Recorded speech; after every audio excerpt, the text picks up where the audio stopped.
and I'm delighted to say she joins me now. Hi, Christine.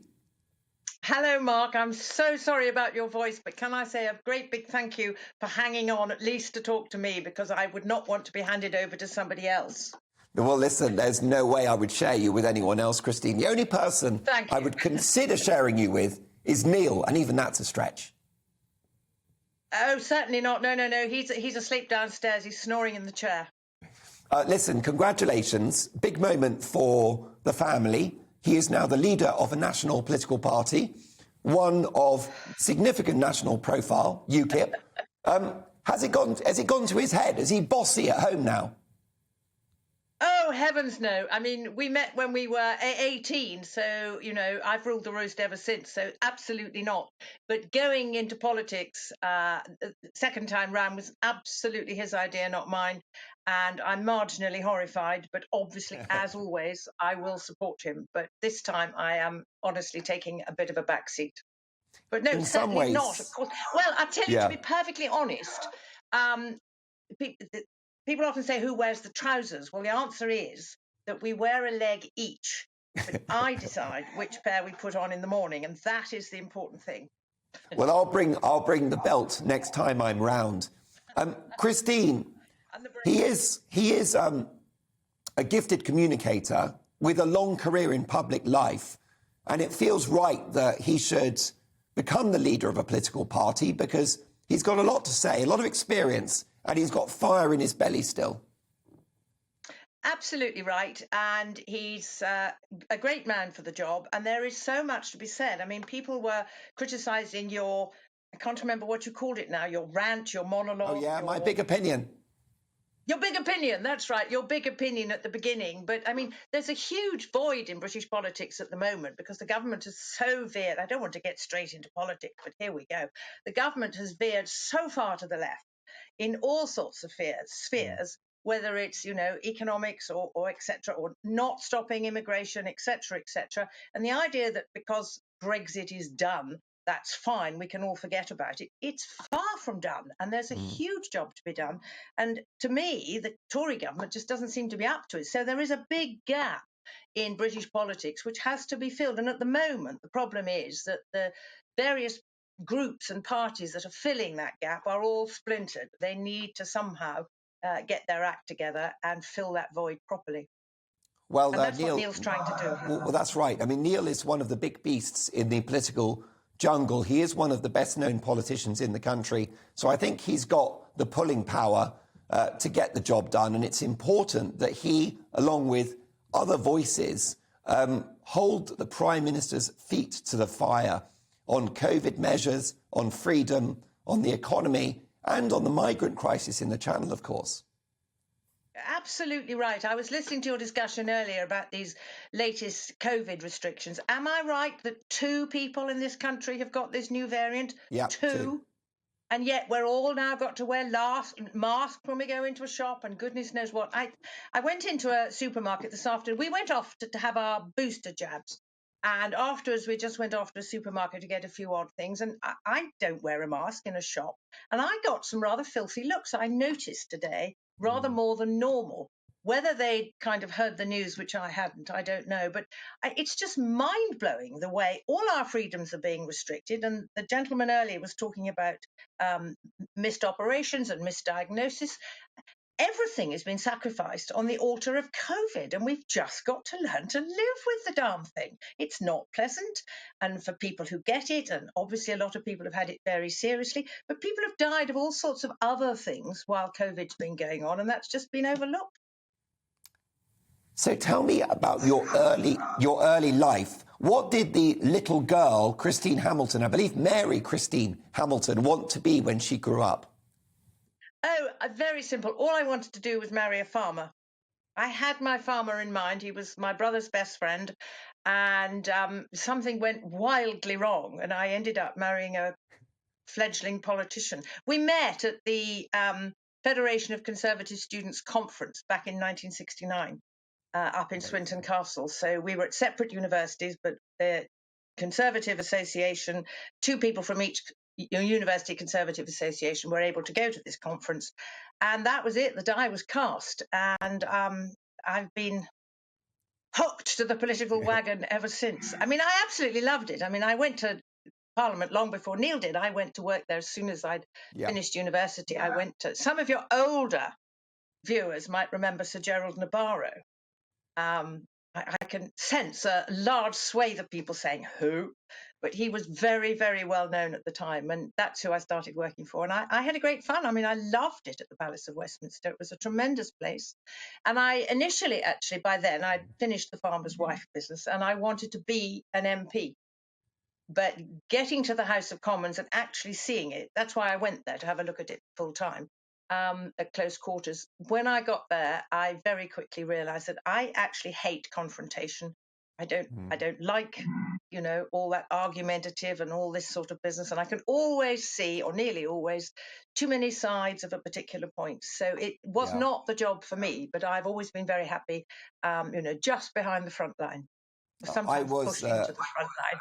Christine, I was a researcher, a parliamentary researcher in the late 90s in the Commons, and I was struck by how powerless most normal backbench MPs are. Oh, completely impotent, I always say. The average MP is utterly, utterly impotent. And there's absolutely nothing they can do beyond what Sir David Amess has highlighted so amazingly recently, looking after your constituency. And that is what the MP can do. But they're pretty powerless when it comes to, shaping legislation. They can bring in private members' bills, which have a lot of good effect on the edges. But no, basically they're pretty impotent because the party machines are so important.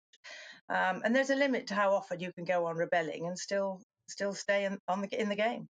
And you worked with Neil in the Commons. So how did your relationship adapt to the fact that you became colleagues? It wasn't a problem.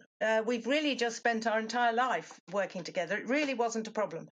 He had his department, I had mine. And then when he's just finished 5 years in the Welsh Parliament, and I did the same. I mean, the last thing I wanted to do was go back to looking after an MP and the constituency correspondence and all that sort of thing, and the diary and all the business. But we've thoroughly enjoyed it, actually. Neil is Welsh, which is, people say, what on earth was he doing that for? He is Welsh. His first name gives him away, which is Mostyn. So I feel I've done my bit. But no, it's just what we've always done, to be honest. Don't really know anything different. I think if you really get on, it just becomes a way of life and you accept it. If there's any sort of friction, then working together is going to bust you asunder. And it doesn't give the old bounder any time to have an affair. No, it doesn't give me much time either. I was going to say that about this, Mark. Excuse me. Well, I have to say, I don't want to be unkind to Neil, but certainly you would turn heads wherever you went, Christine, as you still do. Let's talk about that unusual role that you've had, where you've been the political spouse and therefore sort of in Neil's shadow, but on the other hand, you've become a national celebrity. Those are two very different things, aren't they? Which role are you more comfortable with?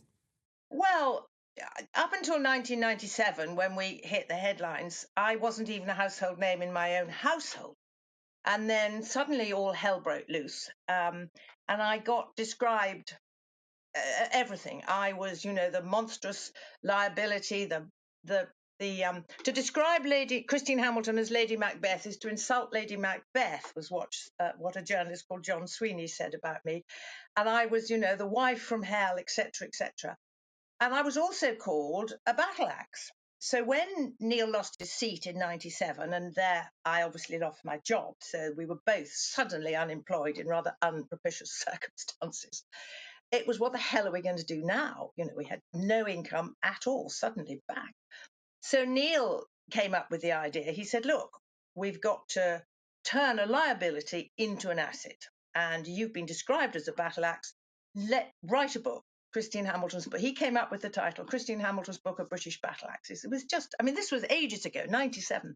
It's just about gutsy women. So we slowly turned the whole thing round and we became an object of media curiosity, which led to us doing Have I Got News for You? And then, as you said, I had my chat show on BBC Three, which existed then. And we done pantomime. And in addition to what you've said, we've done the Rocky Horror Show. We've taken a show to the Edinburgh Festival.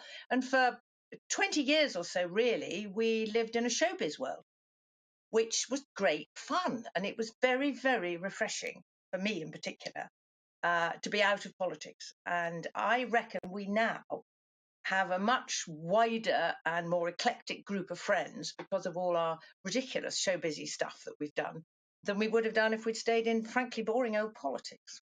But that's me talking, not Neil. I think, of course, and your story is one of survival, and that's why I'm such a fan of yours, the pair of you. Without wishing to intrude on private grief, there were challenges along the way. One or two political scandals, the Cash for Questions row. How bad did things get financially and career-wise? And did it have an impact on your relationship at all? Oh, well, financially, things were pretty grim. I can't remember whether Neil owed 2 or was it 3 million.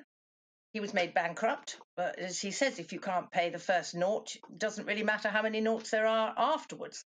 Tell that to Rishi Sunak. Tell that to who? Tell that to Rishi Sunak.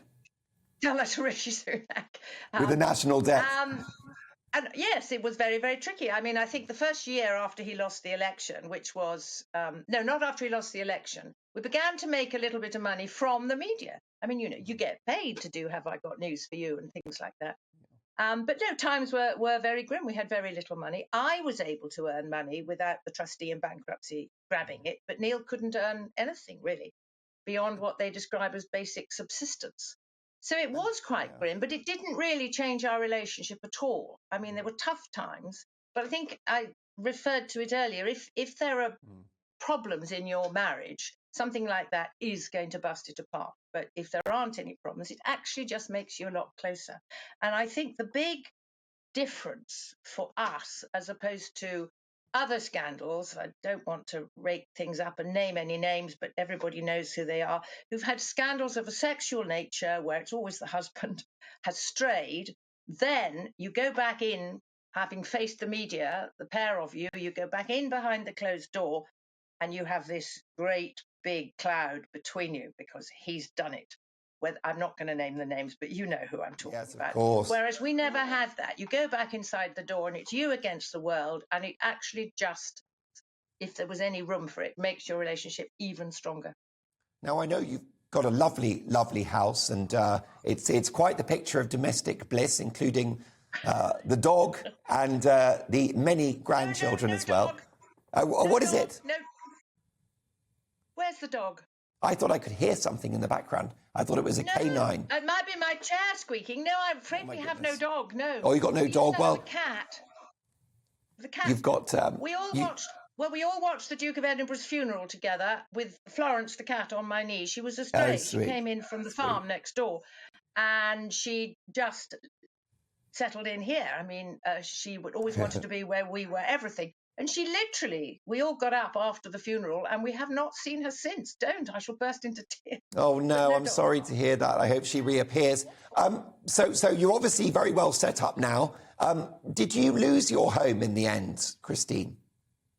Well, we wanted to move anyway. We were living up in Cheshire because Neil was representing a Cheshire seat, Tatton. And when the job, we were there because it was the job. That's where he was selected for. So once the job had gone, there was no point being there. We had some good friends up there, but we have good friends all over the place. So we wanted to be nearer to London because our job was changing. It was more in the media. And if you're in the media, you need to be nearer to London. So we just were looking somewhere not too far from London. And we came across this house, which had been on the market for a long time. But that's why we moved house. We had to sell. We lost quite a load of the value of that house. It didn't go to Mr. Fayed. It actually went to our lawyers because we were mortgaging it brick by brick as the court case went along. So by the time Fayed thought he could get his hands on some of the money, there was none left because he couldn't get his hands on my half and Neil's half had already gone to the lawyers. So we lost half of that, but we've rebuilt. And Well, you have. you know, when the going gets tough, the tough get going, and you just have to say this has happened. There is no point crying over what's gone. You just have to knuckle down and get on with it and make the best of the rest of your life. Well, here you are, a bona fide national treasure, 2 decades in showbiz. I can't wait to welcome you to the studio to be on our panel when you're next in the capital. And Neil, the leader of a national political party. So you have bounced back. You're still standing. Let's get some viewer questions now. This is from Ken. They're all good. You've got lots of fans out there, Christine. Who's next in line for Prime Minister? Sunak, Hunt, Gove or Patel? Well, I think my answer to that has to be none of the above. Yeah. Do you think anyone's got the ability? What do you think of Boris? Do you rate Boris? No, I'm afraid if I'd seen I've actually gone off Twitter recently. I'm on there, but I don't look at it. I got so fed up with the vindictive, horrible business. But I would have absolutely been on your Twitter poll, so it would have gone up from 81% to 81. No, I don't rate him at all, I'm afraid. I think he's a performer. He's a bit of a buffoon, really. And he got us Brexit, for those of us who wanted Brexit, which I did. By the way, Neil was a member of something called the Anti-Common Market League in 1967. So he spent his entire adult life trying to get us out of something that we weren't even in when it started. But he has not followed through. He hasn't delivered the thing. Whether it's marriage and children and the whole thing, the disaster, as I see it, of his prime ministership was summed up by that CBI speech. I mean, dear God in heaven, it was so embarrassing. I don't know. Goodness knows what's going to happen next. I have no idea who'll be the next prime minister, but I hope it's not Boris. I think we can do better than that. I hope we can do better than that. Well, certainly here's hoping. William touched on the issue of the migrant crisis, about which you have very trenchant views. How about Colin as well, moving on? This is in relation to I'm a Celebrity. Jungle or Castle? If you had the chance again to appear on I'm a Celebrity, which would it be? Absolutely, no question, it would be the jungle. I mean, I think with all due respect to Wales and Welsh castles, I mean, it just isn't right, is it, that it isn't in the jungle? I understand why, but no, definitely. If I'd been asked to go back in, I wouldn't do it anyway. But if I'd been asked to go back in, I'd have said, well, hang on a minute, I'll wait till we can go back to Australia. And tell me about your rather brilliant performance on that show. You were in the first series, so you didn't really know what you were getting yourself into. No, do you know, Mark, I'm glad you've said that, because everybody knows now, roughly, what you're going to be seeing, and it all depends on who's on, whether you're interested in the people who are on and all that. But for the very first, even ITV didn't really know what was coming. They were kind of still making it up as they went along. And I tell you, I arrived in Australia and I still thought, we all thought, that it wasn't going to be 100% real. We all thought that kind of just off the set, there would be a nice, magnifying mirror with eyebrow tweezers and all that sort of thing. And we could have a nice hot shower.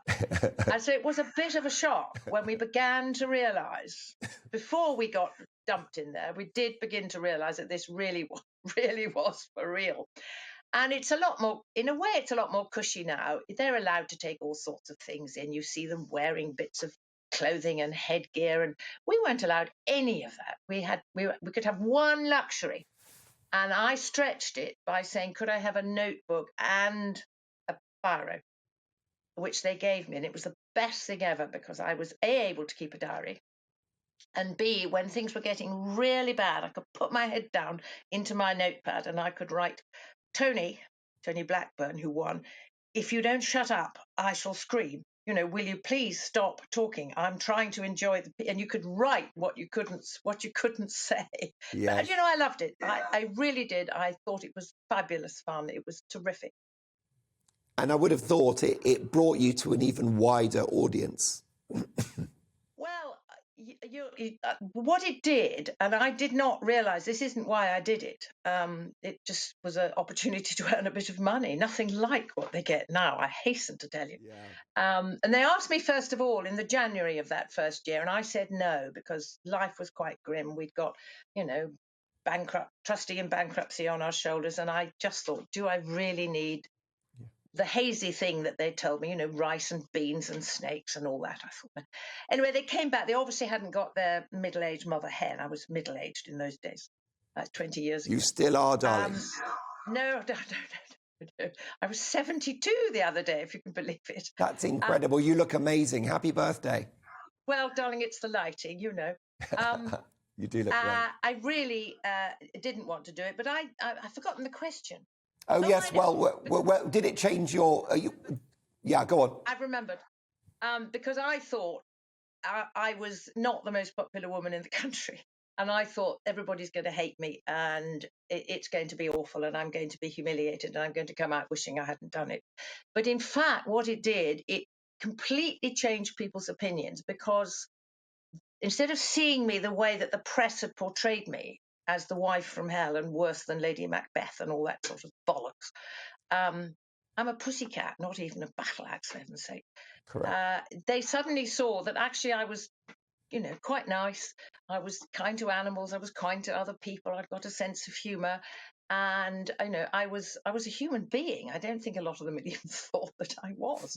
And I know from the postbag, and it literally was a postbag in those days, letters, that a lot of people felt like that. And one person I'll never forget, I've still got it. He wrote me a letter and he said, Christine, I sat down to watch the first episode thinking I'm really looking forward to that bloody woman having a ghastly time. And that was me. And he blah, blah, blah. And he said, I'm now your absolute biggest fan and you've won me over. And wasn't that lovely? Well, that was wonderful. So and I am your second biggest fan. Christine, we've only got a couple of seconds left. What would you like to do next? Oh, I just want to... It's so boring. I'm sorry. I haven't got a brilliant... I just want to enjoy... You don't do boring. Being you retired, don't do boring. Not being on... It is... Well, it's not boring. I mean, I've just got so many things to do in my private life. I want to catch up with my friends. I want to catch up with the younger generation. I want to do a bit more travelling. Ha, ha, COVID. I'm not going anywhere until this nonsense is sorted out. Yeah. So I'm afraid I don't have any great big ambitions anymore. I've jumped out of an aeroplane. I've done that. My ambition is for you and Neil to join me on my panel on Mark Dolan tonight. Let's make it happen. My best wishes to Neil and especially my thanks to you, Christine. A wonderful entertainer, a big character and a true survivor. Look forward to catching up soon. The amazing, thank you, wonderful... We need a hug. We need a proper well, listen, hug. Sending you a virtual hug. I'll wait for the lurgy to clear up first. Welcome to the GB News YouTube channel. You can watch us live 24 hours a day, catch up on your favourite shows and join in the conversation in the comments below. Don't forget to subscribe and you'll never miss any of our exclusive content.